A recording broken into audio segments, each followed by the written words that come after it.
Hey guys, welcome to my channel.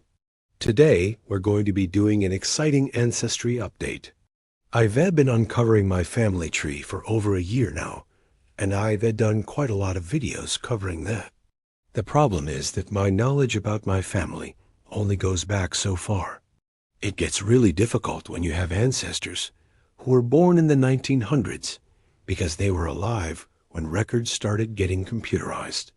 So it's much harder to find those records. However, there's this one website that has a ton of records from all over the world, from different countries. And I think it can help me get further back with my family tree. That website is called Ancestry.com. Now, before we go any further, I want to thank Ancestry for sponsoring this video.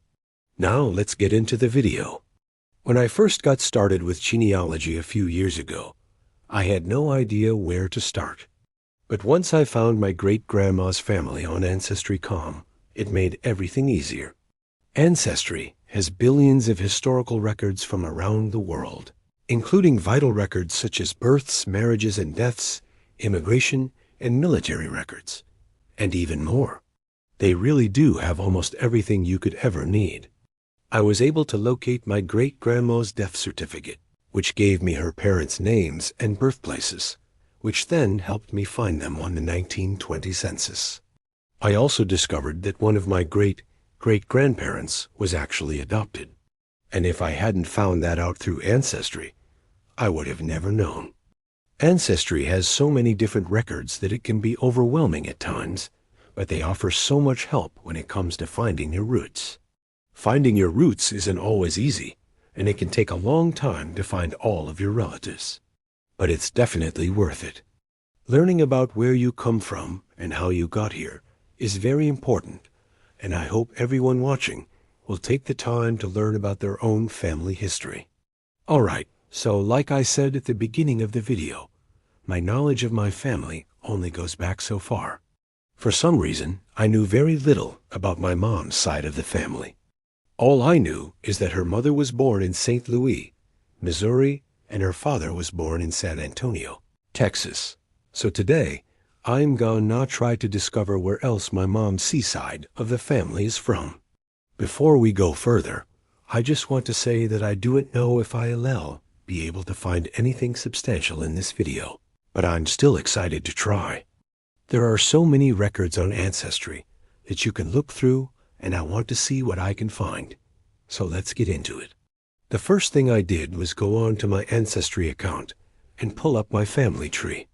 Like I said earlier, my knowledge of my mom's side of the family doesn't go too far back. On my Ancestry account, I only have info for 3 people on my mom's side: my grandmother, my great-grandmother, and my great-grandfather. So I'm hoping to find more relatives on Ancestry.com. To get started, I decided to search for more records involving my great-grandma and great-grandpa. My great-grandma was born in St. Louis, Missouri, so I decided to search for her there. First, I went to the U.S. Federal Census records and searched for her name. I found her in the 1920 census, living with her parents in St. Louis, Missouri. There's so much information you can find on the census. You can learn where they lived, how old they were, what their occupation was, and so much more. I learned that her father was born in Missouri, and her mother was born in New York, so I'm guessing that's where my mom's great-grandparents are from. I also found a passenger list for a ship that left Liverpool, England, and arrived in New York in 1884, and among the passengers was a Bridget Casey, who I believe is the same Bridget Casey that ended up marrying my great-great-grandfather in St. Louis, Missouri. So it looks like my mom's family has Irish roots. So based off of this research, it seems like my mom's family is originally from St. Louis, Missouri, and that they have Irish roots. So that's one part of my family tree figured out. However, that's not all I wanted to do in this video. I also want to try and figure out where my dad's side of the family is from. My dad's family is originally from Wisconsin. And if you know anything about Wisconsin, most of the settlers in Wisconsin are German, so chances are my dad's family is German. And if they are German, then they probably came over through Ellis Island. So that's where I'm going to start looking. I went to the Ellis Island website and put in my grandpa's name. His name is Lawrence John Scarra. His parents' names are John Scarra and Ella May Clark, and he arrived in the United States in 1923. That's exactly who's on the list. It's crazy how accurate this website is. I learned that he arrived in New York City with his mother and two brothers. They came from Bremen, Germany, and according to ancestry.com, his father was born in Prussia, Germany. So that's another place that might hold records about my family. I found a really cool record called the Manifest for the ship that brought my family over to America. I learned that they traveled on the ship called the Rotterdam, and that they boarded the ship in Antwerp, Belgium. Going through these records really helps you understand where your ancestors are from and how they came to be where they are today.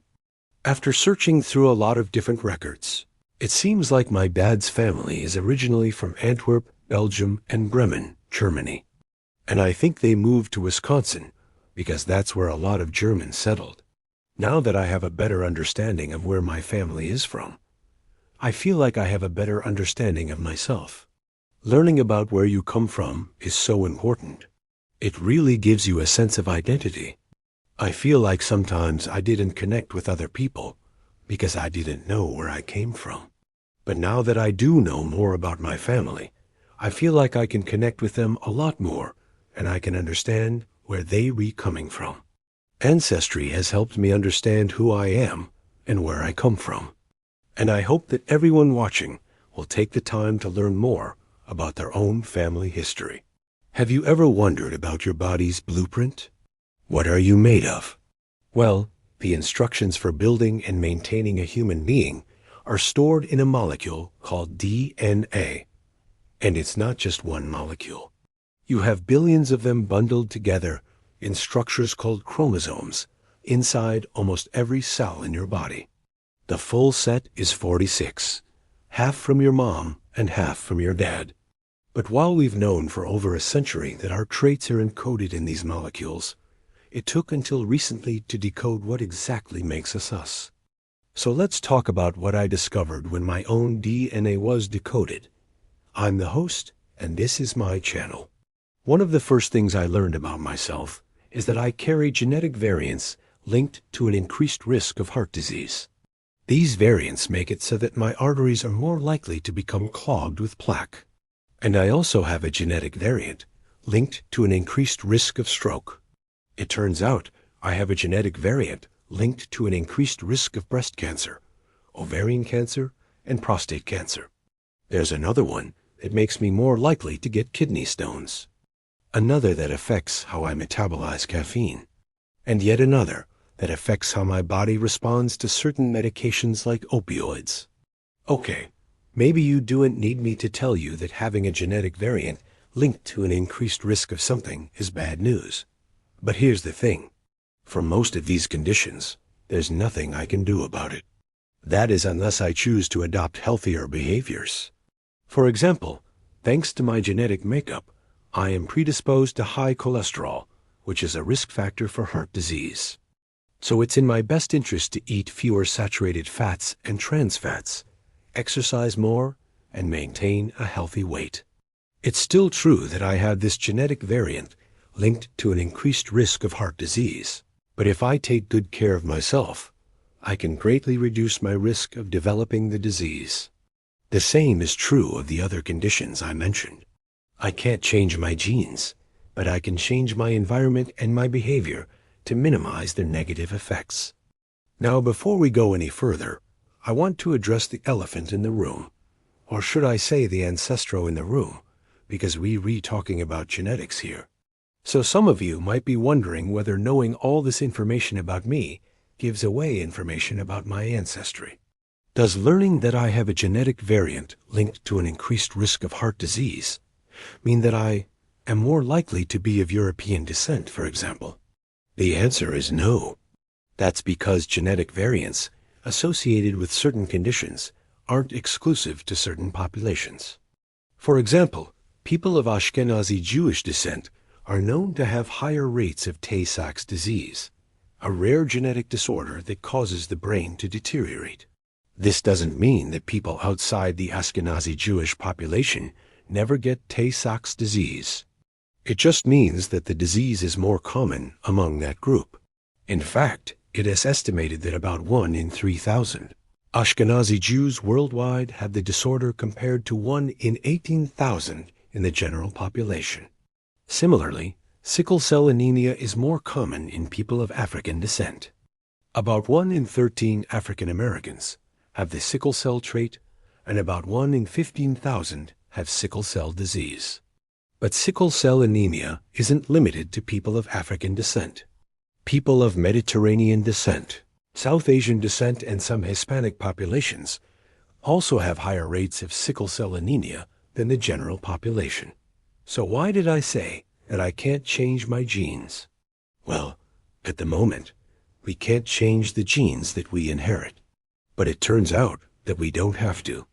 A lot of our traits aren't determined by a single gene. Instead, they're determined by multiple genes. Let's take height, for example. It turns out that hundreds of different genes contribute to a person's height, meaning that there are hundreds of different places in a person. As DNA wears, there could be a genetic variant that affects their height. If you have a parent who's tall and a parent who's short, you might end up being somewhere in between the two, both in terms of your overall height and the size of your hands and feet. On average, there is a roughly equal chance that you inherit a genetic variant from each parent for each trait. So if one parent has a genetic variant linked to shorter stature, and the other has a variant linked to taller stature, you might end up with a mix of the two. In reality, there is more nuance to it than that, because we do inherit a single copy of each gene from each parent. We inherit 2 copies of our entire genome from our parents, one set of 23 chromosomes from each. And because of the way genetic inheritance works, it's possible to have 2 copies of the same genetic variant.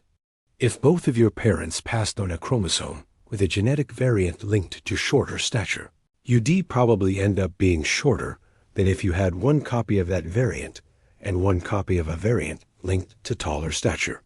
But even if you have 2 copies of a genetic variant linked to a certain trait, that doesn't necessarily mean that you'll express that trait.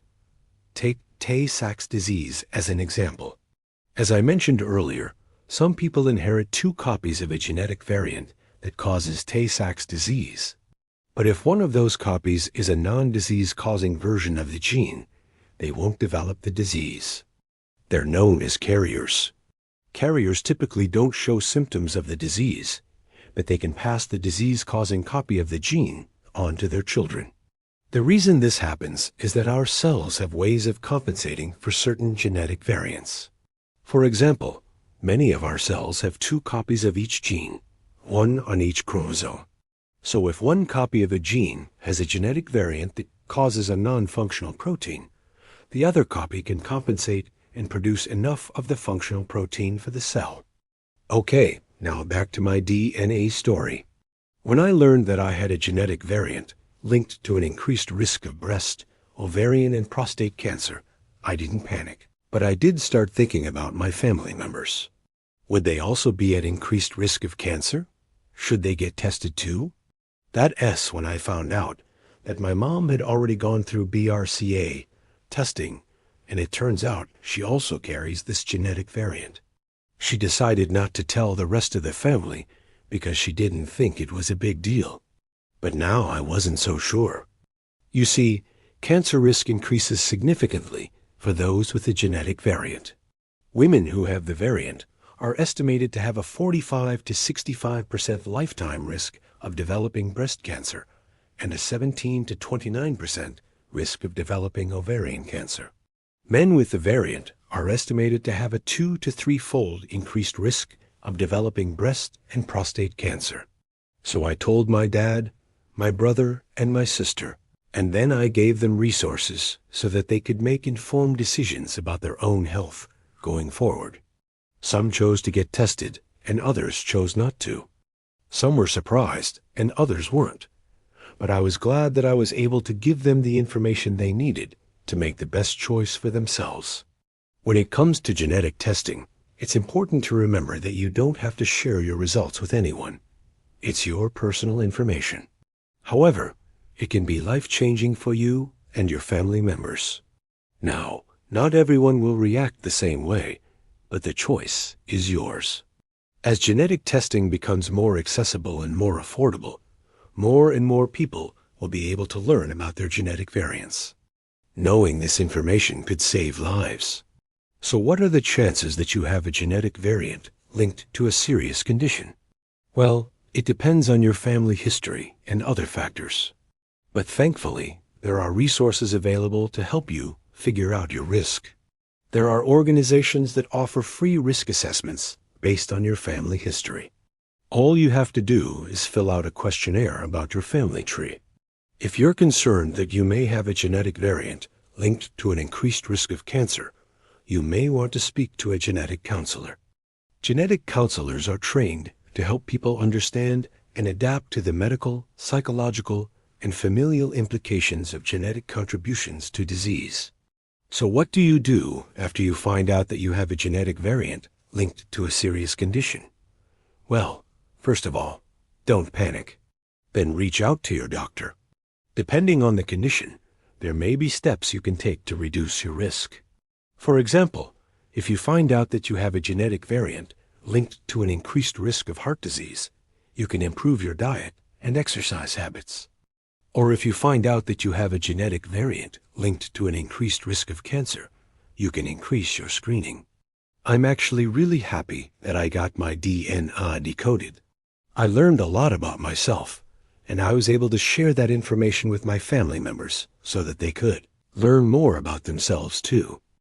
So last week in this video, I shared about a crazy family tree that I discovered while doing research for one of my genealogy clients. It was an interracial marriage between a white man and a Chinese woman who immigrated to Canada from China in the early 1900s. And in that video, I explained how they had kids, grandkids, great-grandkids all across Canada, many of whom still live there today.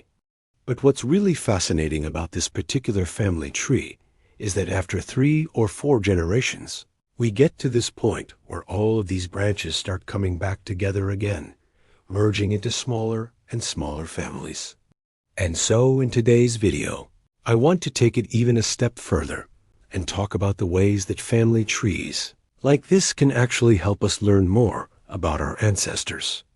In fact, if you look at a lot of family trees out there, including the one that I created for my client, you'll notice that most of them are presented in this sort of horizontal format, with the oldest person at the top, and then the generations just flowing horizontally to the right. But there's a different way to chart out your family tree, and that's to do it vertically.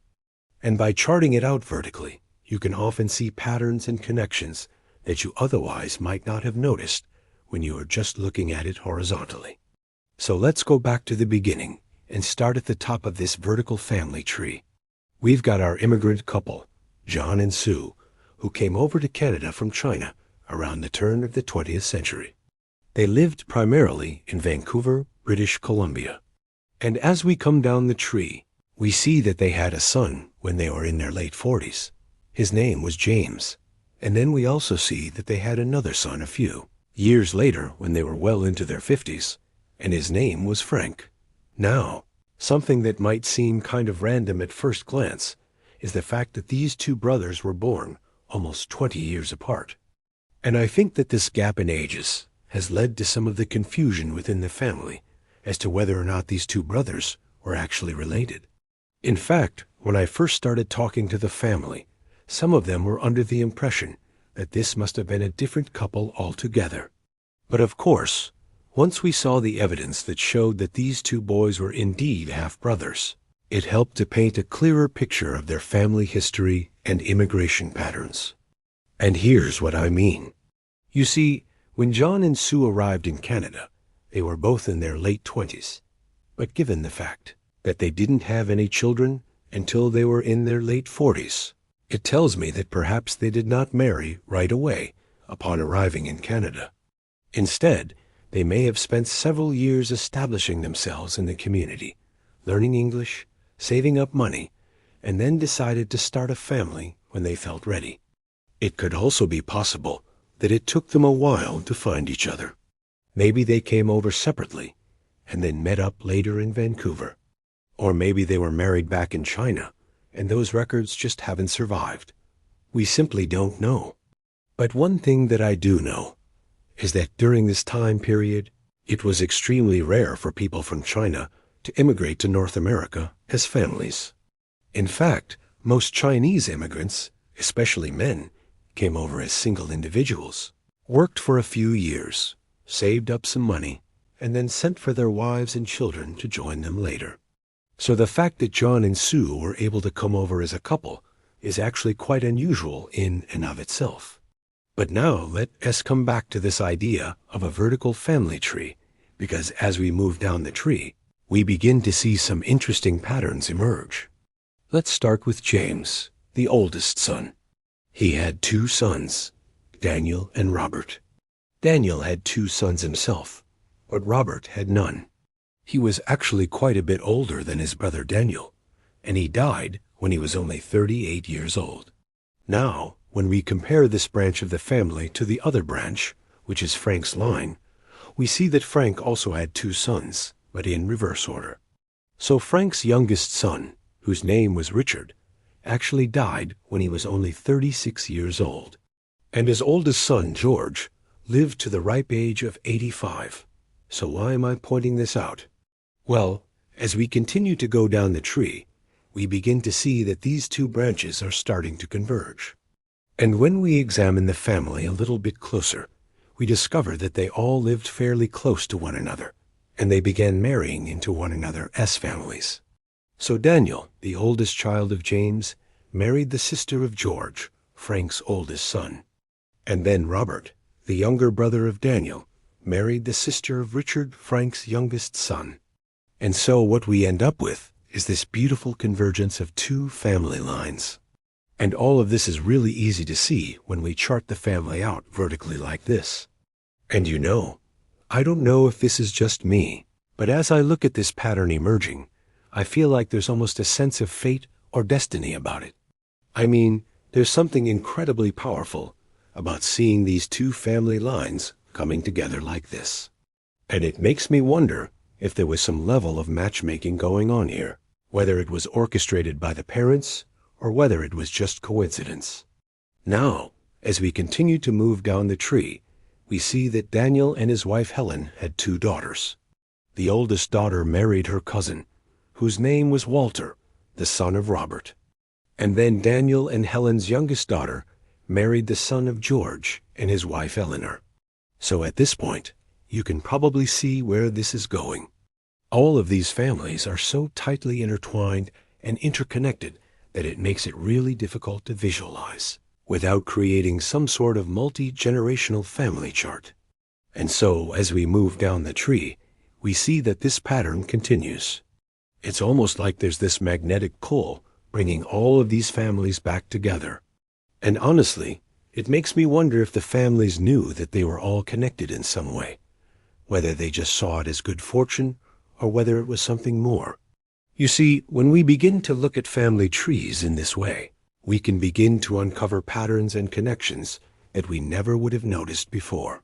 We start to see how our ancestors made decisions about where to live, who to marry, and how to raise their children. And we begin to understand the forces that shaped their lives and influenced their choices. And when we apply this way of thinking to our own lives, we can begin to see how our decisions today will affect our family tree in the future. Every choice we make, whether big or small, will have a ripple effect that extends far beyond our immediate family. And it's important that we remember that as we go through life. So if you're ever feeling lost or uncertain about the future, just look to your family tree for inspiration. Remember that every generation has faced its own unique challenges, and that your ancestors were able to overcome them and build a legacy that you can be proud of.